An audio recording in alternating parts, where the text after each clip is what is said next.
Hi everybody. Today I'm in my kitchen and I'm on a quest to find the best date nut bread recipe I can find. Now, I've tried a couple of them. I was not happy with the way they turned out. And I have one that I'm going to try and I'm tweaking it. It's not going to be exactly the way the author posted it, but I am going to keep some of the things the same. So let me get started by showing you my ingredients list. The ingredients list was a little bit heavy on some ingredients that I did not want to use. And number one, the heavy ingredient I did not want to use a lot of was dates. I did not want every single bite to have a bunch of dates in it. I'm trying to get something consistent with the Neuman's dark brown date nut bread that used to be made and sold in the supermarkets that's no longer in business and you can't get anywhere. And I know other people have requested the same thing, and there's been other recipes that claim they mimic it, but it really didn't when I tried it out. So let me show you my list of ingredients. Some of the ingredients I'm keeping the same amounts for. So number one is 1 3/4 cup of just general purpose flour. I am not using 2 1/2 cups of dates. I'm only going to use 1 cup of finely chopped dates. I am going to use the baking soda, which is 1 1/2 teaspoons. And I want you to know, I also tossed these in some baking soda as well, so they're not as sticky.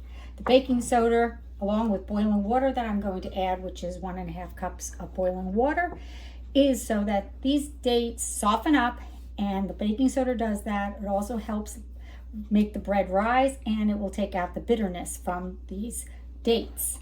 I'm going to use, instead of butter, I'm going to use the Wesson Crisco hard oil. So whatever one you want, Wesson or Crisco make some, and I'm going to use the hard instead of the butter that they ask. And I'm going to use the seasoning that she put in, which was 1 teaspoon of cinnamon, 1/4 teaspoon of cloves, 1/4 teaspoon of nutmeg, 1/4 teaspoon of ginger, and then 1/2 teaspoon of salt. I'm going to have 2 teaspoons of vanilla, 1 egg, and I'm going to add nuts, which I'm going to add about 1 cup of finely chopped walnuts, and the sugar is 1 1/4 cups of white granulated sugar. To get started, I'm going to take my measuring cup. I'm going to add 1 1/2 cups of boiling water to this.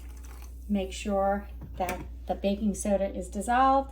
And now I'm going to add the dates to this, and I'm going to let them soak for 15 minutes. While the dates are soaking, I have my 1 1/4 cup of white granulated sugar, and I have my 2 tablespoons of lard.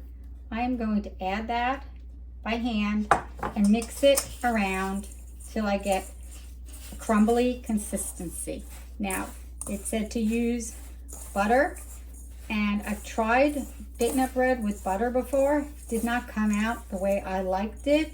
I'm wondering if the lard would make a difference. So this is what I'm going to do this time until I get a nice crumbly consistency. You may want to try, the lard instead of the butter, which is what the recipe called for.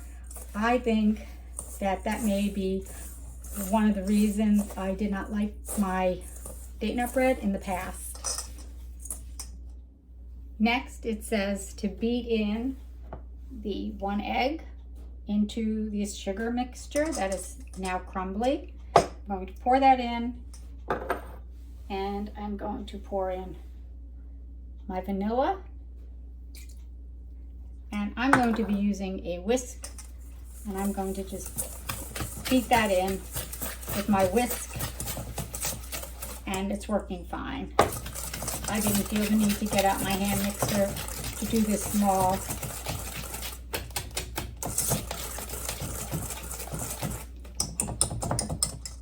I have my flour mixture, and I'm going to mix together my seasoning or spices with this as well, and make sure that's all mixed together.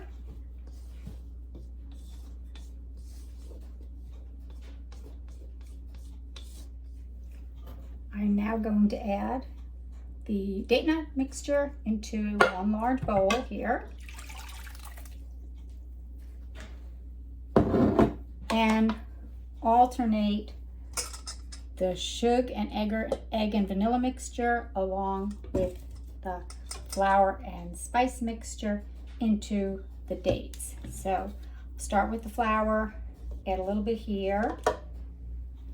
I'm going to add a little bit here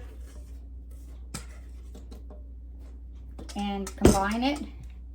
And I'm going to do that alternating until everything is combined and thoroughly mixed together.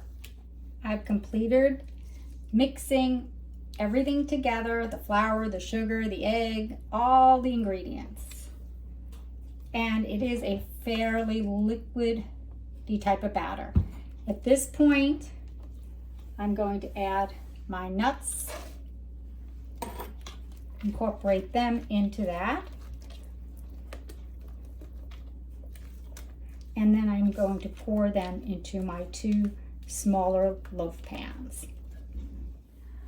I've also set my oven at 350 degrees. It is preheating right now, and I have greased 2 of these small loaf pans.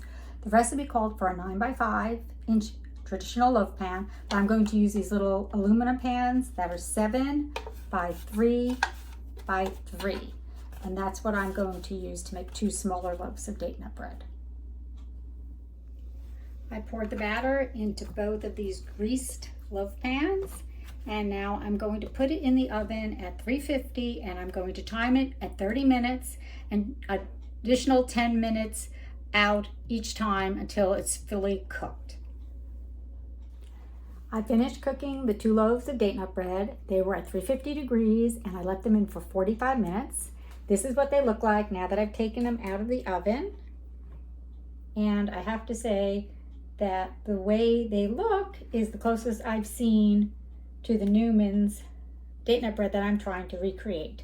So the last step they say in this recipe is to at least let them cool down for 10 minutes on the wire rack before I remove them from the pan. So that's what I'm going to do.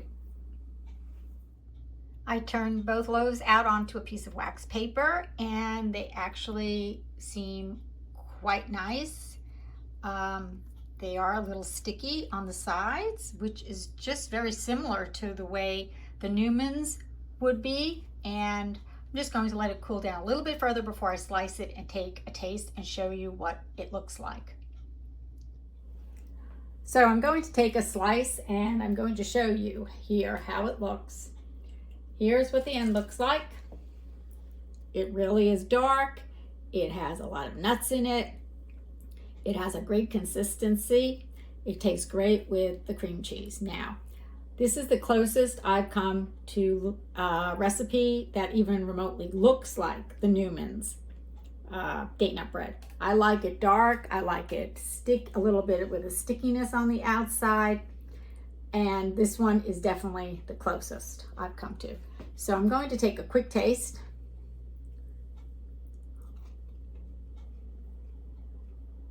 And it's very good. Actually, the top has almost like a little caramelized surface to it, and the sides and the bottom are more of a moist stickiness. So again, this is the closest I've come to the Neuman's. And I do want to tell you that, of course, I did not create this recipe from scratch. I did tweak a recipe that I found on a website. I will give credit to where I found that recipe. So if you want to follow that one to the T, but I did make this as a tweak. And I said I used less dates. I used more baking soda. I used lard versus butter. And so a couple of those things I think did make a difference in the way this came out. So if you like this video, give it a like, a share, thumbs up, and subscribe. Share this recipe with your friends. And thanks for watching. I'll see you next time on Big City Girl, Small City Living. Bye.